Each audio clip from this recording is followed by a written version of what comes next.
Ladies and gentlemen, my name is JCS, and I'm going to try very hard to get my thoughts in order, which is going to be very difficult because I am not a professional in any stance of the word or any stretch of the imagination.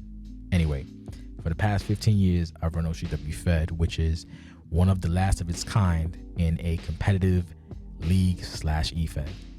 Now, I say that to say that I have a lot of experience when it comes to competitive games.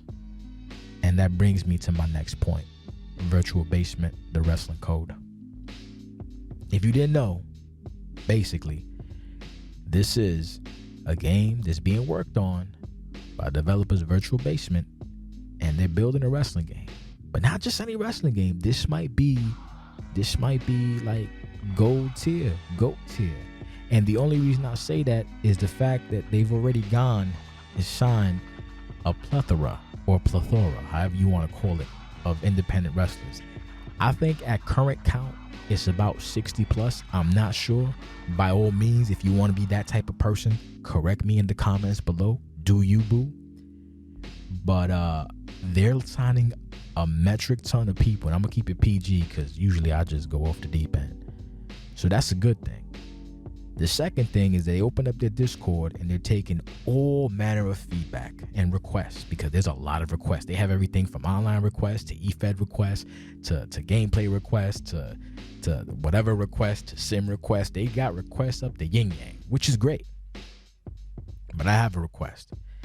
And my request is to have, a developer take a look at competitive wrestling games. Because if wrestling games are a subculture that is underserviced, and obviously it is because all we really have is the 2K games, then competitive online wrestling is an even more underserviced, underutilized section of the community. Now, I'm not talking about creators, because creators, you're making stuff left and right, and I'm happy, I'm glad, because some of your assets I use, and whatnot. I'm not talking about arena creators either. I'm talking about online competitive wrestling. The crux of, online play, which is just a disaster in the current 2K games. Now, I say that with the knowledge of 15 years and the fact that I've managed to craft, with the help of a team of people, an online play experience that is entertaining, fun, and somewhat balanced. And we've been doing it for years and years and years because these games aren't built that way, so we have to make them accessible with a thing called FPR, Fair Play Rules. If you ever played in a competitive Fed and you see the word FPR, you're welcome. That happened with us in like 2004, 2005. The point I'm making is that similar to Smash Melee, where they had to create custom rules to keep the game balanced and fun, we have this opportunity once again with Virtual Basement and the wrestling code, and I'm extremely excited. It's been months since I can actually come up with the words to bring it forward, because there's so much going on in my head when it comes to this. And this all started with, Pillman Jr., who made a tweet on February 27th, 2020, before it got crazy out here, that he's looking forward to ensure the game is fun in a competitive esport. That resonated with me because, he grew up with these games, and, the No Mercy, the Here Comes the Pain. They had their flaws, but at the end of the day, you can play with your friends for hours and enjoy yourself. These current crop of games don't have that. We need that. We need the wrestling code to bring that back. We need the wrestling code to bring back easy to pick up, hard to master. So that when you see good players going at it, they put on a show, they put on a story, they put on a quote-unquote Broadway, if you will. And not because they're trying to do little spots, but because they're both skilled and they both know the ins and outs of the game. It's a beautiful thing to see, and nothing you can say can ever replicate that. But we have that chance with the wrestling code, a company to get it right. So here are a few things off my melon, which is all over the place, on what we need as a competitive game, as for a competitive community to thrive. So if you have any additions or any thoughts in regarding that, by all means, drop them down in the comments below. Feel free to hit like, feel free to subscribe, because I will be doing more of these, because my mind is all over the place when it comes to a game like this, when we have so much potential for greatness. We have the potential, you youngsters now have the potential to have your own No Mercy, your own, Fire Pro D, your own, Giant Gram, your own Here Comes the Pain. You have that time now to have that. And it's exciting because when this game launches, it's going to have over 100 dudes and dudettes. And then let's not talk about the creators that are going to be making stuff on day one. You want The Rock when he was, Peter Maivia, you got it. You want him when he's the Nation, you got it. You want freaking obscure Lance Storm when he was a face for 3 weeks doing the dancing thing, you got it, bruh. So I look forward to that. But here's some random thoughts when it comes to wrestling games and what I think virtual basement should focus on when it comes to, tackling this as a competitive esport. Wrestling is essentially just fighting games in a 3D plane. It's kind of like advanced Tekken, if you want to get technical, like where Tekken is 3D and you have a circular 3D plane more or less. Wrestling is fully 3D and there's multiple planes, and it's exciting. We need to treat it as such with the things that come standard in fighting games that sometimes happen in wrestling games, but often not are taken out. So one of the examples that I like is 2-button reversals. We need this standard, period. We need 2-button reversals. We need 1 button for strikes and we need 1 button for grapples. Why? This makes offense dynamic. This helps set people up with specific styles. When you have a guy who mainly strikes, okay, I got to be on my strike game. But then if you have a guy who mainly grapples, hey, I got to be on my grapple game. When you mix the two, it makes your gameplay dynamic because it gives your opponent more opportunities to attack, and it gives the defender more opportunities to defend. It just mixes gameplay up, and it is, if you look, mostly everybody enjoyed 2-button reversals. It just added another layer of skill, and it was always cool because strike reversals look one way and grapple reversals looked another. So to expand on that, if you're going to have 2-button reversal system, then you need to vary the types of reversals for strikes and grapples. So it's not just, reverse, Russian leg sweep, reverse, Russian leg sweep, reverse or strike, punch. But that comes in time. We need balanced gameplay. Now that's something that's a really broad stroke comment that people say that and you don't know what it means. Like, oh, we need balance. Of course we need balance, but we won't know what balance looks like until we get the game in our hands. But here's an example of what balance should be. It should be a constant thing. UFC 3 had Greg Harrower, who basically made sure that the game, the one-on-one, well, it's UFC, so it's one-on-one, obviously, but the core game retained balance. So that meant, every week, every 2 weeks, there was always a tweak or a change to the core mechanics of gameplay based upon what players were doing online. So it's always going to be a constant uphill battle. It's not going to be we're gonna nerf Brian Cage's powerbomb because whatever. No, you have to. It's a constant battle, and my hope is that if the core foundation is there, then changing things or tweaking moves or frames won't be a gigantic issue. But we won't know until we get there. That's the first thing. We need things like safe recovery. We need things like in OCW, we call safe recovery a reset, where basically, since the game isn't balanced, and if you pick up your opponent is automatically stunned and basically is helpless. And if your opponent is stunned and helpless without reversals, he's basically open fodder. That's not fun. That's just a loop in the game that they couldn't figure out what to do. So we do what's called a reset, which basically is you walk into your opponent, you bump them, and then everybody spreads apart, and then they go back in, giving your opponent a time to reassess the situation and opening the rules of engagement. But the simple solution to that is essentially just a safe recovery, like in fighting games. In fighting games, certain moves you do will make you invincible for a second as you get up so that you can't be cheesed. They're called safe recovery. So in essence, the older games, Here Comes the Pain, had it that if you tried to stomp your opponent 3 times, on the third stomp, he would automatically reverse, roll, and get to his feet. That is a form of safe recovery. They took that out in the other games for God knows what reason, because depending on what happens, that's a story for another day. Let me go down that rabbit hole. I'll get caught up. We need frame data. Fighting games have frame data. We need to know what frames do what, in the sense that in these current crop of games, you'll notice that some moves take priority over other moves despite looking like they don't, and that's where frame data comes in. We need to be able to see how moves work with frame data, in the sense that what can overwrite what. And then when we see that, developers and players can build strategies around certain frame data. Hey, that power bomb has really, really bad frame data, so you can pretty much punch a guy before he gets to you with the power bomb. That sucks. So the option is, well, let's not just use that power bomb, because, you know, every time I use it, I'm going to be defeated. Or you can make that power bomb have a higher value in damage because the risk reward. If you go to hit him while he does the power bomb, chances are he's going to, you know, miss his power bomb. But in the chance that he actually gets it, he gets rewarded with extra damage. I know I might be explaining that poorly, but I'm also big on risk versus reward. If something is incredibly difficult to do, you should be rewarded with either extra damage or extra power, whatever metric you want for doing it.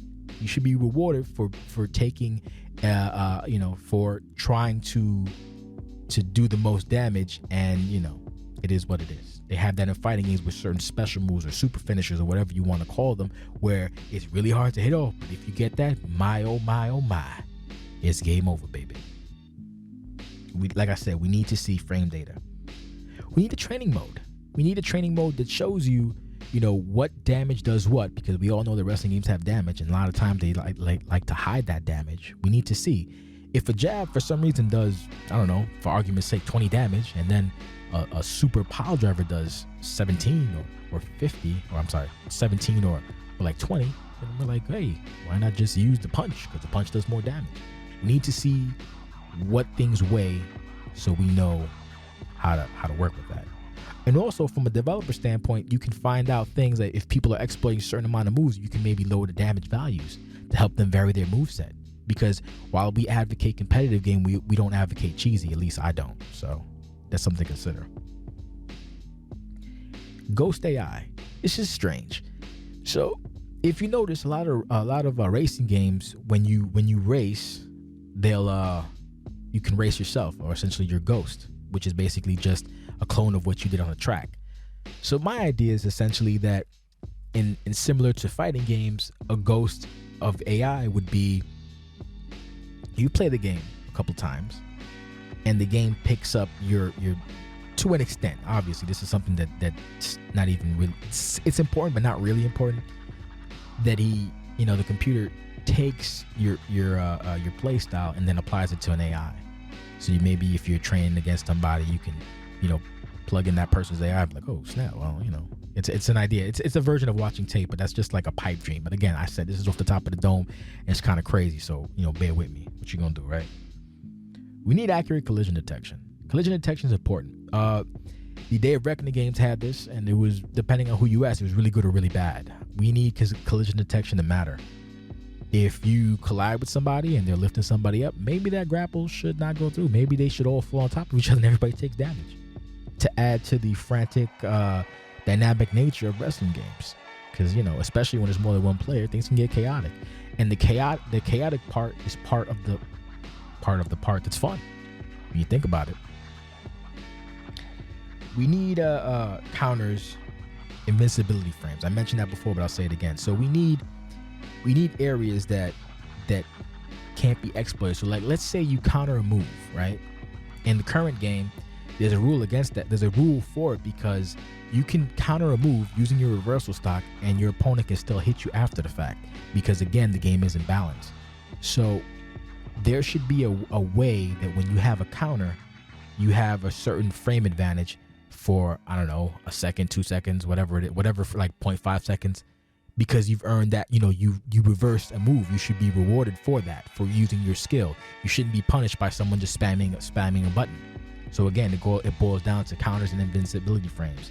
Basic fighting game stuff. I'm not super known about fighters because, I'm not good enough for that, but I know about wrestling. Reversal modifiers for moves from generic positions. Reversals should be something that's dynamic, and I love saying dynamic, in the sense that they can be applied from multiple positions, and depending on your position, gives you a certain advantage or disadvantage.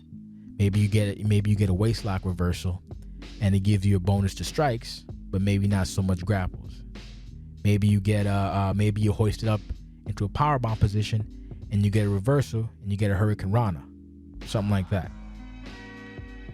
Basically, you should have custom reversals with bonuses and and minuses, pros and cons, if you will. Certain type of reversals. You should actually basically have customized reversals, in the sense that if you're Rey Mysterio size and you counter someone that's built like Andre the Giant, you're not going to suplex him. You're not going to body slam him. You're going to do something that would be befitting of someone that is smaller in stature, which means customized reversals, maybe based upon the weight, or maybe just based upon certain parameters that can be defined by obviously the developers. These are just spitballing ideas that I wrote down. So obviously some of it might be a little loco in the cabeza. Button mashing. Button mashing is a thing, because depending on who you ask, it's really good or really bad. But I think for certain situations, button mashing should make a return, because it is a classic point of gameplay. That's basically all I have to say for that. A lot of people really enjoyed button mashing submissions, but the problem is that if you had a button mashing submission, when you play online or with a friend, you can be auto tapped out. So if you were going to bring back button mashing, we should probably have something in the way to help prevent it from being exploited. That answer I don't have. That's just something I'm pitching to the developers. Do with it what you will. It's your world, squirrel. We just trying to get some nuts, baby. Pause. Make stats mean something. I'll use this example. In the 2K games, stats mean literally nothing. They don't. Most of them don't. We did a couple tests last season in one of the games. I believe it was 2K18 or maybe 17. I can't remember off the top of my head. But the stamina stat the technical stat actually impeded your stamina loss. So the idea of the technical stat was that the higher it was, the less stamina you use when reversing or whatever. When in fact it was the opposite. You actually use more. And this goes on and on. There was also a test when it came to things like arm power, where you would strike somebody, and we did it. We set the parameter at 60, and we did 12 of the same strike. We just set the parameter at 80, and we did 12 of the same strike, and we saw that between those variables, 60 and 80, you did the same amount of damage. So why put points in something that's pointless? So if Virtual Basement, the wrestling code, is going to have stats, then they should actually mean something, and they should actually be explained thoroughly. What does this affect? Does this affect moves? Yes. Does this not affect moves? Yes or no? Does this affect reversals? Does this affect damage? Does this affect stamina? And how much? Are moves going to be tied to a stat? Etc. etc. If there are to be stats in this game, then they do need to matter. That's the point of building your wrestler per your parameters. Always. Actual weight detection. This is a big thing. Weight detection. I know weight detection is incredibly tricky. But we do need it. Weight detection plays a really big part in immersion also, but it's also good for competitive, because sometimes you could with weight you could also have divisions, like the heavyweight division, the lightweight division, or mix and match, however you feel. I think the issue with weight detection is that the games themselves aren't generally tailored to full functioning weight detection.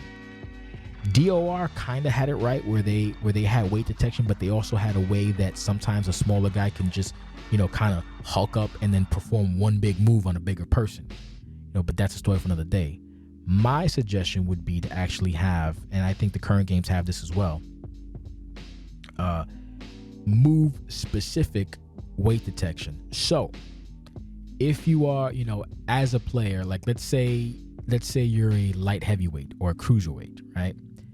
You might have access to more moves only for the simple fact that they would be marked as weight detection. So weight detection versus X, weight detection versus Y, or maybe to keep it simpler, if you are not a super heavyweight or a heavyweight, then you will have access to another branching tree of movesets that allow you to compensate for the bigger weights, essentially.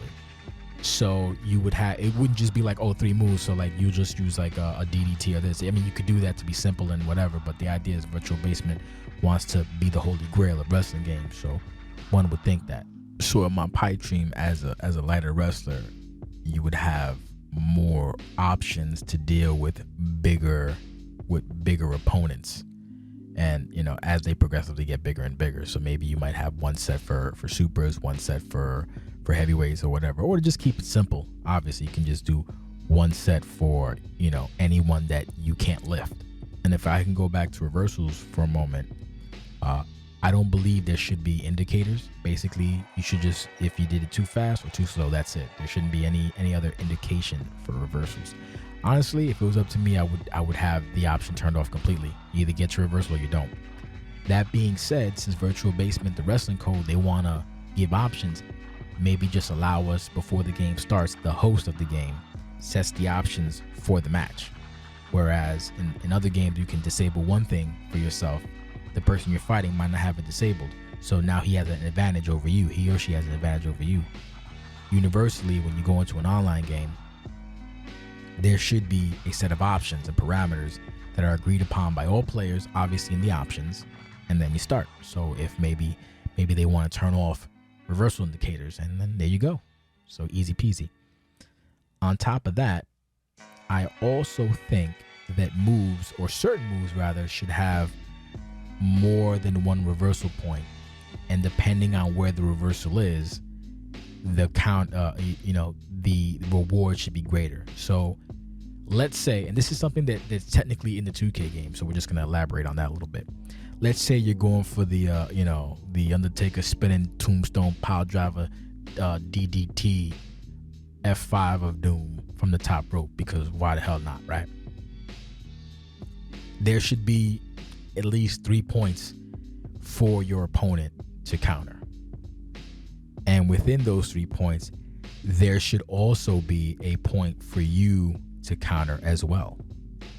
So let's say you go for that top rope maneuver. And this is just me going crazy right now, right? The first one is you sit on the rope. You grab your opponent and you hoist him up. That's the first point of reversal. He could reverse that and maybe chuck you off, and then you're done. You guys are, you're back. You're on the canvas. He has the advantage. You're done. Or he lifts you. Now you're in trouble. He's setting you up. That's the second point of reversals. At this point, you reverse, and now maybe you start punching him repeatedly. At this point, your opponent now has the option to reverse that and maybe try to finish his animation. Who knows? Maybe so, maybe not. And then let's say you as the victim of this maneuver didn't reverse the second point. Now the third point is you're up top, you're up high, he is setting up and he is about to drop. Now at this point you get your third time of reversal, which is basically in this reference, now that if you're hoisted up that high and you're about to drop, if you manage to reverse this at the last second, you get like a Hurricane Rana and he goes flying, onto the canvas, and you're standing up and now you're at reversal advantage. Things of that nature. So just ideas. Variety is the spice of life. But thinking about it just kind of gets me in that feeling of comfort, knowing that these guys have a chance to set the bar incredibly high. They know the misgivings that the 2K and THQ had beforehand. They see the mistakes and they look like they're going to try to correct them, in the sense they're going to try to give us as much options as possible. So again, this is just one dude from an underserved slice niche of a niche. Give us some ideas. So if you dug it, feel free to hit like, feel free to hit subscribe, and if there's enough juice, maybe I'll do another one. I kind of want to, because I have a lot of ideas in my head. It's just managing to get them out in a way that makes sense, because I know I'm a little crazy in the cabeza. It is what it is, man. So thank you for listening. If you see this, be sure to give an @ to Virtual Basement. Maybe they could take a look or take a listen and get some ideas and get some thoughts. Who knows? So until next time, I will see you when I see you, and peace out.